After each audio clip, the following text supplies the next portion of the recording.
Hi class, for today we will be discussing all about the regular sales process using SmartBooks. So previously, we've already went through the regular purchasing process. Bumibili po muna tayo ng ating mga ibebenta. So ngayon, magbebenta naman tayo. Okay? Kasi hindi naman pwede na bili lang tayo ng bili pero hindi tayo makakabenta. So bakit pa tayo nagnegosyo? Sige, so proceed po tayo. So for the regular sales process, let's just have a recall. Okay, kung ano nga ba yung mga steps in the process. Okay, so this time we will be basing sa mga modules in SmartBooks. But I hope that you could also try to recall yung ating discussions regarding the revenue cycle. So the first one is sales order. So yung sales order, gagawin natin yung document na to when we received a customer order. Okay? If you remember that the entity that triggers the sales process is your customer. So question, ano po ba ang journal entry ng sales order? So for sales order, no journal entry po tayo. No journal entry. Ma'am, bakit po no journal entry kapag sales order? Kasi yung ating sales order, this is a claim na merong bumibili sa atin. Okay? But we do not recognize the sale right away unless we already what? We already delivered and then we already created an invoice for it.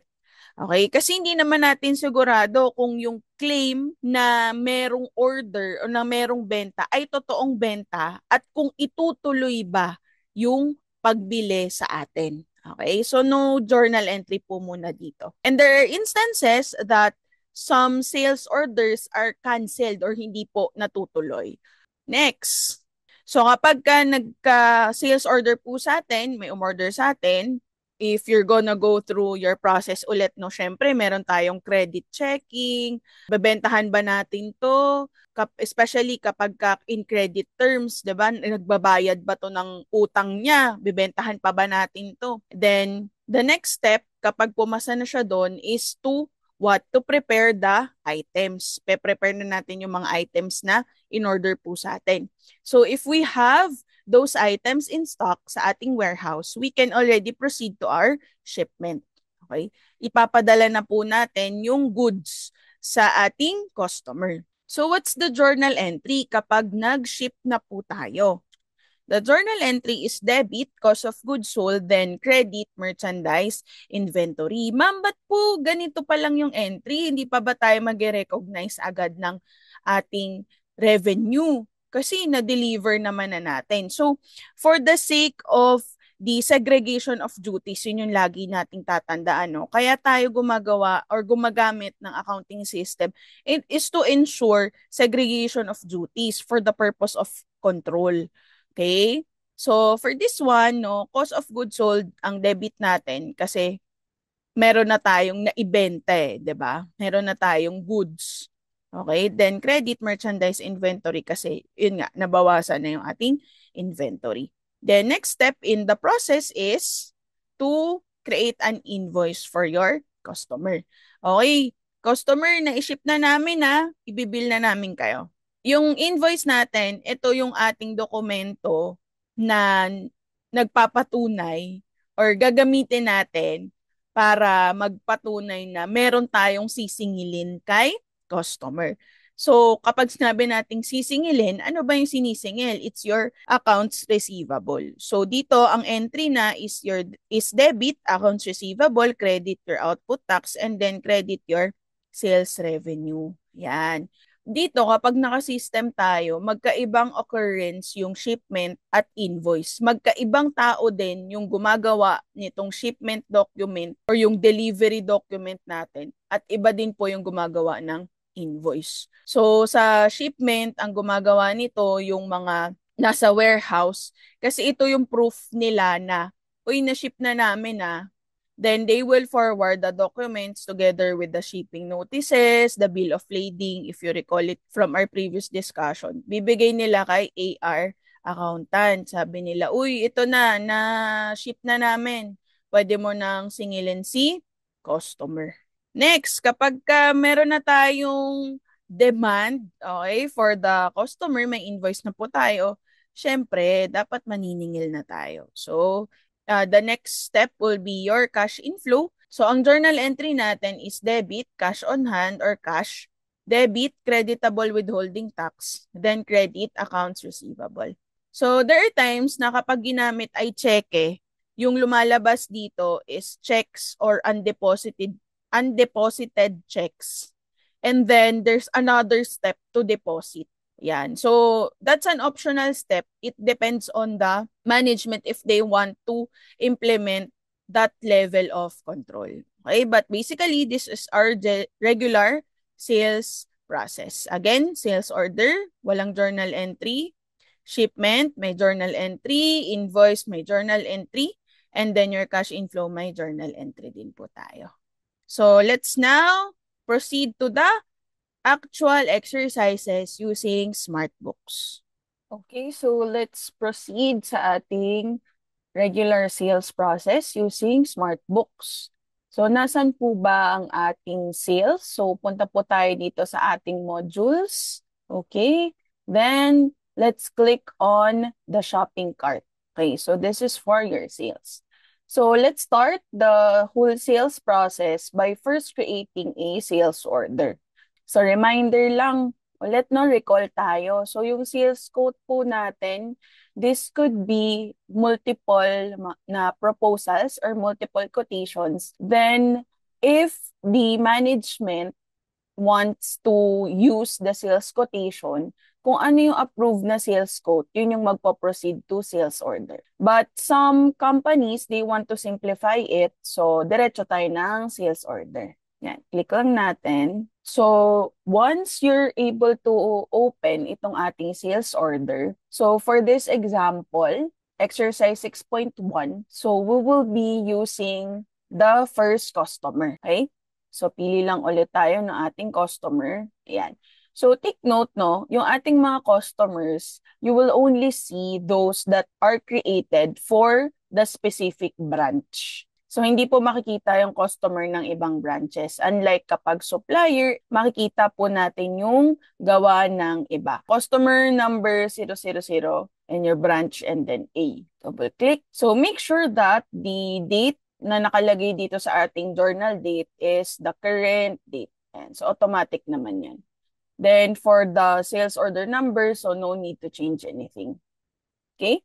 Now, let us select item 1 and item 2 that you have created. Okay? So, wag po tayong magkamali doon. Be very, very careful. So, ang quantity natin for item 1 is 23. Then, tab lang natin, wag po tayo mag-enter kasi pag enter, auto-add. So, hindi natin madodouble check yung values. Yan. So, 23 yung ating quantity. The price is 13. So, your line total for this one should be 29,900. Okay? Then, click add. So, again, select tayo ng next na item. Then, you will have this pop up. So, once you have this, i-filter lang natin yung item code natin for the branch. So, kahit lagay nyo lang dyan yung I00 and then branch number, then filter. So that it would only show those items that you created yourself. And hindi tayo magkamali na ma-select yung for other branches. Okay? So, be very careful na lang sa pag-select ng items. So, select natin yung second one. Then, now we have selected second one. Let's put in 31 as the quantity. Okay, and then click add. So, the value for the second item should be 100,750. Then, double check lang po natin yung values natin. So, the amount should be 116,651.79. Then, you have your VAT, your withholding tax. Then, your total should be 130,650. So, yung isi-screenshot po natin for this activity will be this document, itong view. Lagay lang natin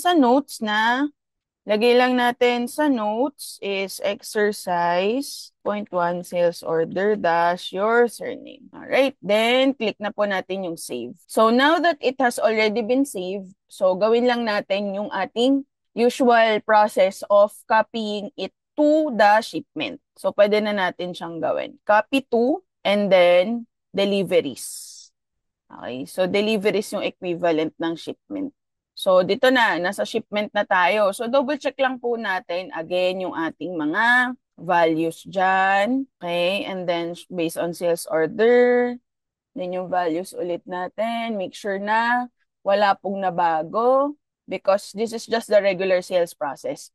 So, diretso lang tayo. Pagka sales order natin, ship na natin siya. Then, click save.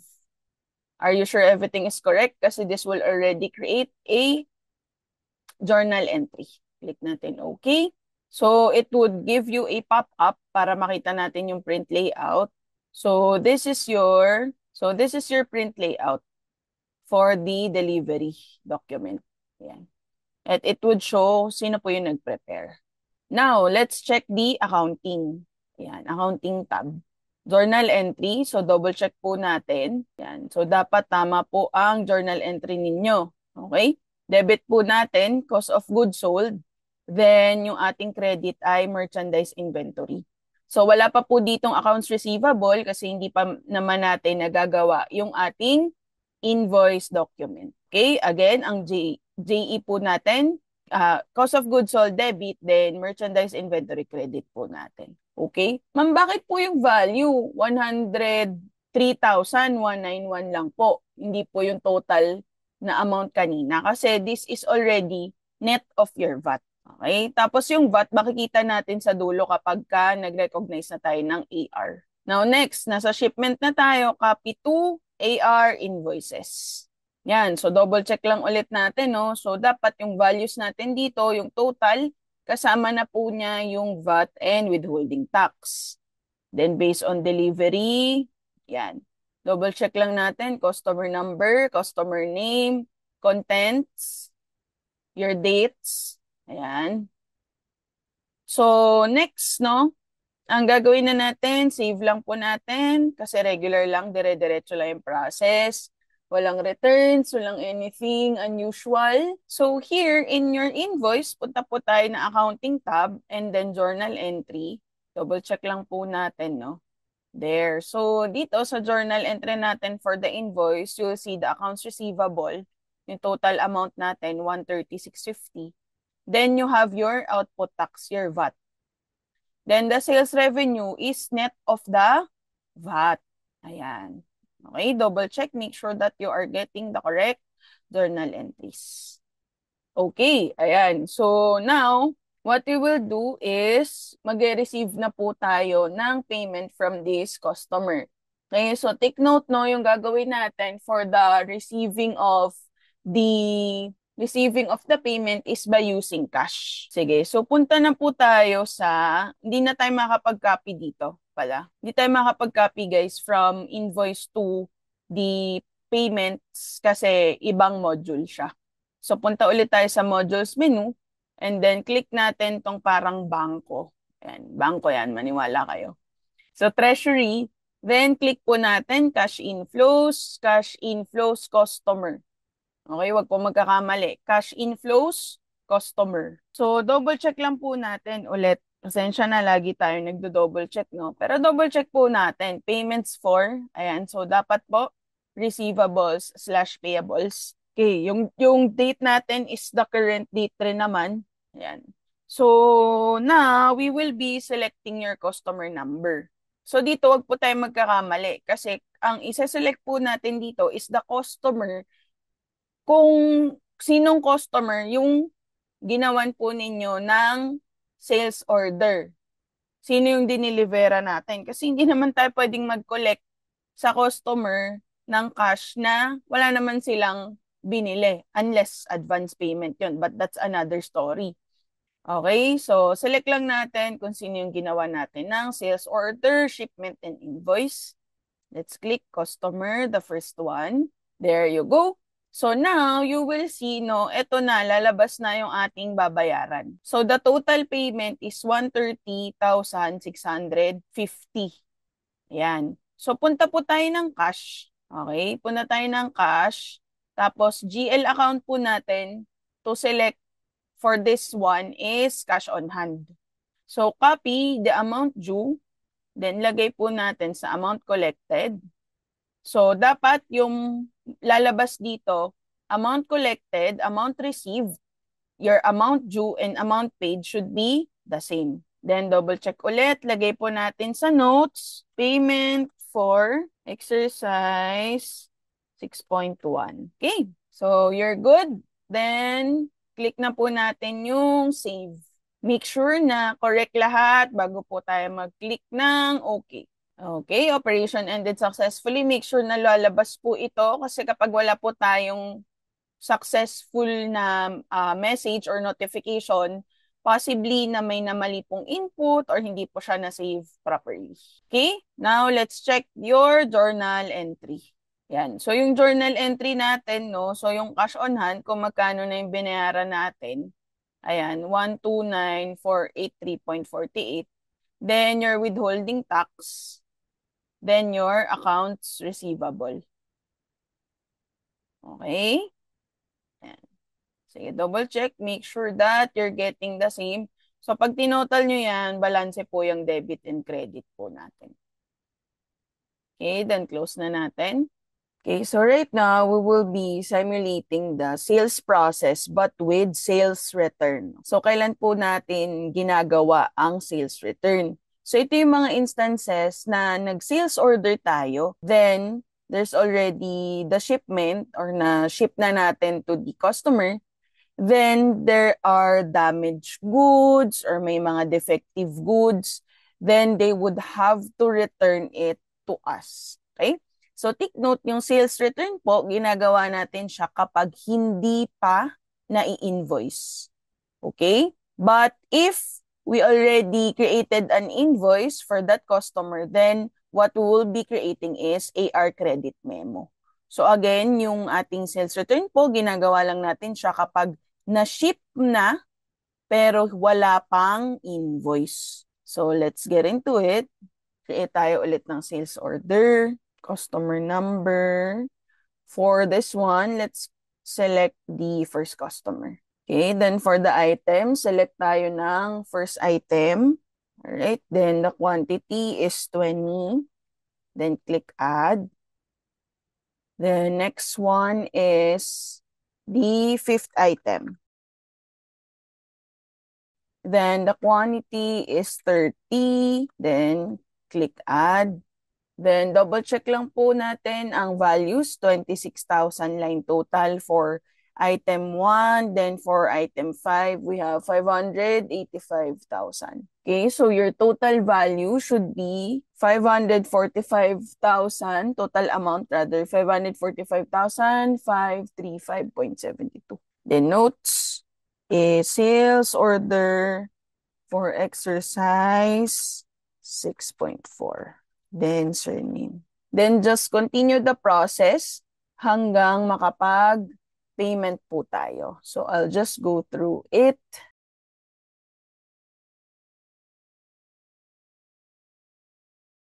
From shipment, you will be returning goods. So make sure na kapag nag-copy to po kayo, i-select natin or i-type natin yung tamang quantity to be returned. Okay, wag pong pindutin agad ang add. Okay, so returns. Then click natin yung first item. Double click. Change natin dito sa baba. Should be returning 2. Then click update. Then for item 5, so we will be returning 1. Then click update. There you go. So the value for your returns should be 19,732.14. Okay, so just click save. Then click OK. All right. Now, we will be creating the AP invoice for, the AR invoice for this. So, go to sales, then invoice. Select natin si first customer. Now, let's click copy from deliveries. Okay, let's click this and choose.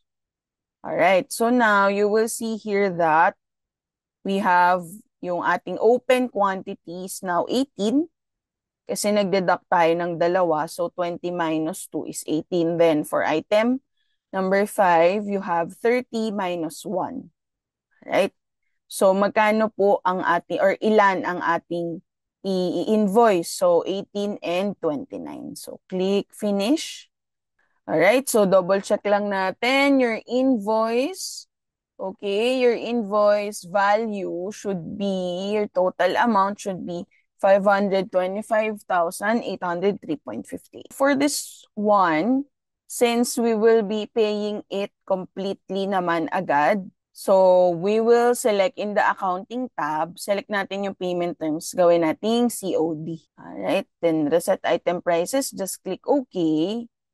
Right? But make sure na when you go to contents, the values should still be the same. So click save. Now let's proceed to payments, cash inflow customer. Now let's select your first customer. So double check make sure na tamang customer po yung ating sinisingil. Okay? So that's why it's very important for you to take note of the correct customer names to be used. Okay? So the amount due, double check natin, should be 583,641. Then we will be paying by cash. Okay? Then lagay natin dito, payment for exercise 6.3, surname. So right now, let's demonstrate the sales process with AR credit memo. So for AR credit memo, we create this if meron tayo mga returns or damaged goods na nabenta natin, but we already created, nakagawa na po tayo ng invoice. Okay, so let's create a sample. Sales order. Okay, so gamitin natin si customer second. Now, for the items, let's use item number 2. Item 2. Then, let's sell 18 muna. Then, item 3. Okay, so your value should be 75,910. Okay, let's now copy 2 deliveries. So, ituloy lang natin hanggang AR invoice na buong amount.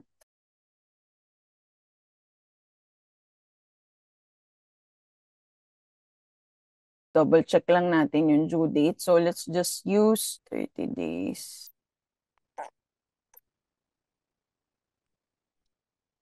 So, now that you already created the invoice, let's go to sales, then AR credit memo. So, ngayon, gagawa tayo ng credit memo to return 3 items for item 2 and 4 for item 3. So, select lang natin ulit yung ating customer. Okay. Now, let's select the item. So your total AR credit memo should be 12,651.79. Then let's type here. Okay.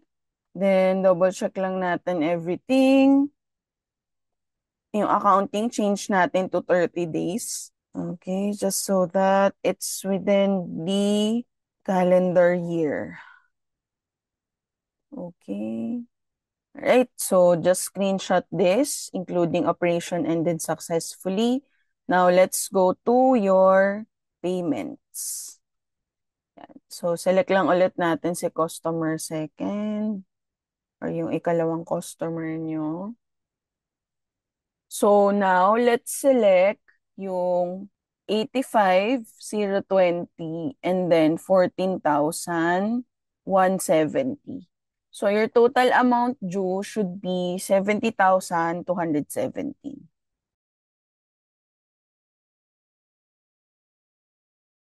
Alright, so should be cash. Copy lang natin. Then double check everything lang. Then click save. Then click OK. Alright, so there you go. That's it for the sales process with AR credit.